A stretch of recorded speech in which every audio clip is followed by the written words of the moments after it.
তো চলো এখন তোমাদের সাথে শেয়ার করি যে অতীন্দ্রদার রিসেপশনের মেন কোর্সে কি কি মেনু ছিল।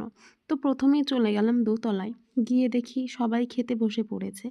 এই হচ্ছে দাদার বিয়ের মেনু কার্ড, যেটা আমার খুব সুন্দর লেগেছিল এর ডেকোরেশনটা। তারপরে এই প্লেট দিয়ে দিল, তারপরে পদ্মপাতায় দিয়ে দিল একটা তোরসে ফ্রাই, তার সাথে দিয়ে দিল একটু সস। আর আমি এই প্রথম তোরসে মাছ খাচ্ছিলাম, যেটা খেতে আমার খুবই টেস্টি লাগছিল। তারপরে দিয়ে দিল একটা কুলচা, ওর সাথে স্টাফ আলুর দম, যেটা আমার কাছে খুবই ভালো লেগেছিল। তারপরে এই প্লেটে দিয়ে দিল সাদা ভাত, আর তার সাথে ছিল সুন্দর একটা ভেজ ডাল, যেটা দিয়ে খেতে খুবই সুন্দর লাগছিল। আর তার সাথে ছিল ঝুরি আলু ভাজা, যেটা তো আমার ফেভারিট। ডাল দিয়ে ভাত খেতে না খেতেই দিয়ে গেল একটা ভেটকি পাতুরি।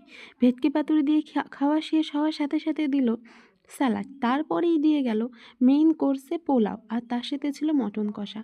আর জানো, আমি এই ফার্স্ট টাইম মটন কষা ট্রাই করলাম, আর আমার অতটা ভালো লাগেনি, কিন্তু মোটামুটি লেগেছে, যেহেতু আমি আগে পরে কখনোই খাইনি। তারপরে দিয়ে গেল চাটনি পাঁপড়, একটা মিষ্টি, আর একটা মিষ্টি জানি না। তারপরে লাস্টে ছিল একটা করে মিষ্টি পান।